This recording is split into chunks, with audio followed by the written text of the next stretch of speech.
So one of the beautiful things about the start of a college football season is the narratives that have existed all offseason. And as we entered this college football season, there was a narrative out there that absolutely confused me, a narrative that wasn't only parroted by opposing fans, but you could listen to college football analysts put forth this thought process. And of course, I'm talking about the narrative that Nick Saban was washed. Nick Saban was coming off of a year where he had lost 2 games by a combined 4 points and then blasted the Big 12 champion in a bowl game, and yet if you listened, you would have thought Alabama had a total failure of a year. Fast forward to now, and Nick Saban looks like he's right back on top of college football, something we have got to break down. But before we can, as always, y'all know the drill, I have got to hear from you. Hop down to the comments, give me a Y for yes or an N for no. Are you surprised that Nick Saban continues to dispel and disprove these narratives? Let me know what you're thinking. If you're new to the channel, be sure to subscribe, hit that bell notification as I do constant college football content. You don't want to miss any of it, and if you enjoyed the content, be sure to like and comment down below, as those interactions seem small, they are massive to content creators such as myself. But having said all that, let's jump right into this. And where do we begin with this conversation? This was a conversation that absolutely threw me for a loop as we started the season. Nick Saban, one of the most successful coaches not only in college football, but one of the most successful coaches, period, was continually being questioned. And let's get this straight. I don't mind people questioning a coach, but I want those questions to be well placed, and I think we can all agree the questions that Nick Saban was having levied at his feet were anything but well placed. If we listen to the college football narratives out there as it pertained to Alabama before this season, you would have expected that Alabama lost 6 games last year, that they didn't make a bowl game, and that it was an utter failure with a talented team. Now, Alabama did have a talented team last year, and it was not the year they expected. But to say that it was an utter failure was facetious. Alabama lost 2 games by a combined stretch of 4 points and then blasted the Big 12 champion in a bowl game. So to question Nick Saban as if that year was a total failure and that he could no longer coach, it was interesting to me. It was interesting to see how many places it came from, how many people were expecting that to be the fall off of Nick Saban, even though he put together an incredible recruiting class afterwards.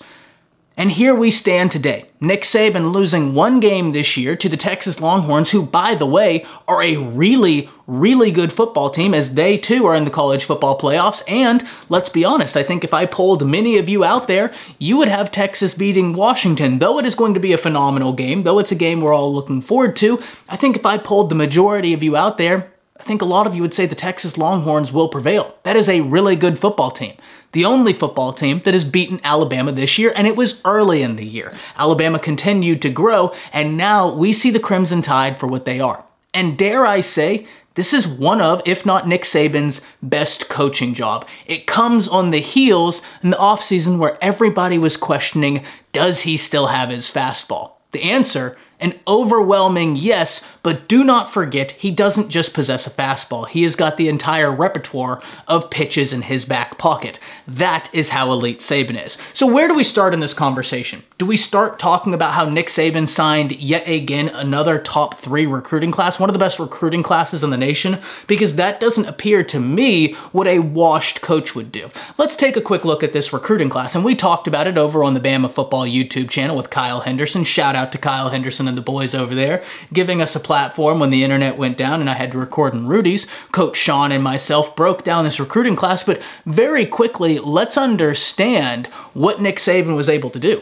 They got the #1 quarterback in the nation. They got an unbelievable athlete, one of the top players in the state of Alabama, Jalen Mbakwe, and Ryan Williams reclassifies to the class of 2024, and he is a top 15 player after reclassifying. Now, he didn't sign his name on the dotted line. Alabama will have to continue recruiting him, but I think they were going to do that regardless. Ryan Williams is one of the most coveted prospects, not only in the state of Alabama, but in the entirety of college football, and for good reason. He is otherworldly talented, and Alabama fans everywhere cannot wait for him to get on campus. But it wasn't just those 2 guys. I mean, we look at this class, you look at a Caleb Odom, an unbelievable tight end prospect that in a lot of other systems could have played wide receiver. That is the versatility he has at his feet, and one of the things I love, he's already shown that he can block. Now, he'll need to continue growing as a blocker. We know what Alabama expects out of their tight ends, running backs, or wide receivers when it comes to blocking. If you want to play at Alabama, you're going to block for your brothers, but Caleb Odom has all the ability.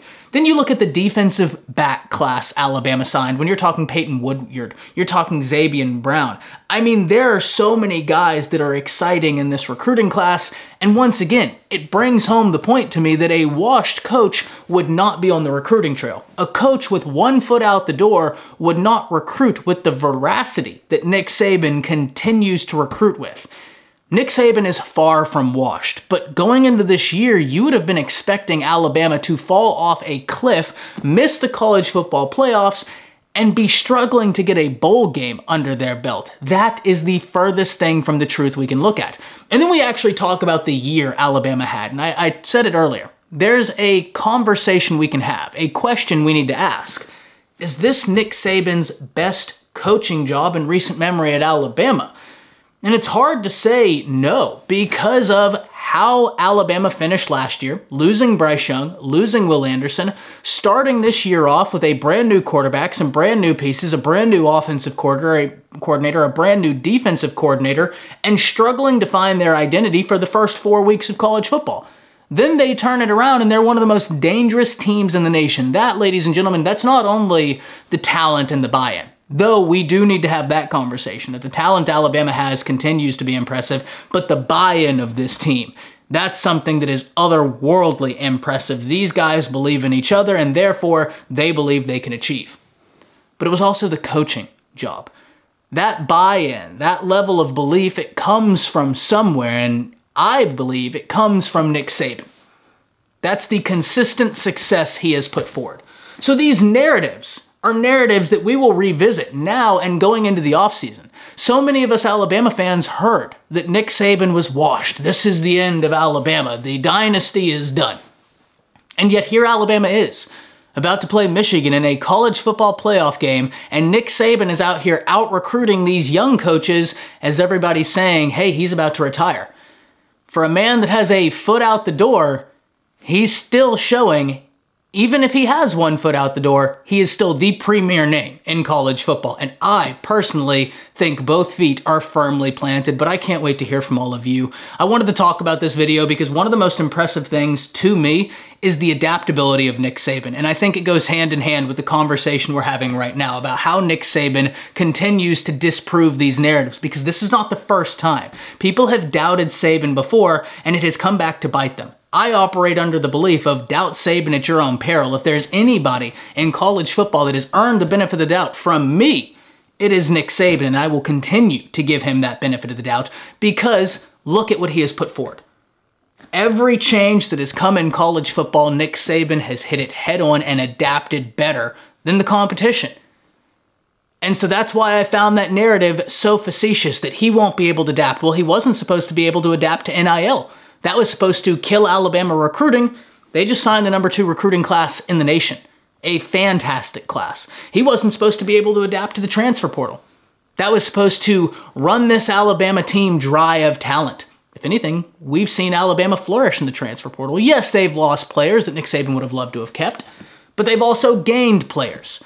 The transfer portal is a double-edged sword, and luckily for the Alabama Crimson Tide, they are a destination. They are a place where some of the best transfer portal entries are looking at the Crimson Tide thinking that would be an unbelievable place to play. So Nick Saban gets his pick of the litter out the transfer portal. He adapted to that pretty well. The college football playoffs came, and that was supposed to bring more parity to this sport so that Alabama and Nick Saban wouldn't run roughshod through it. He's won multiple national championships. The man has adapted at every turn. Question him at your own peril, but you're going to be the next one that he proves wrong, and I can't wait to see it. Hop down to the comments. Let me know what you're thinking. Let me know what you thought about those narratives before the season and even during the season. I know that we heard time and time again, even during the season, that Alabama's done, Alabama's washed, and yet here Nick Saban stands, still at the top of college football. And if that is being washed, I think a lot of other coaches would love to be washed. Hop down to the comments. Let me know what you're thinking. That's it. See ya.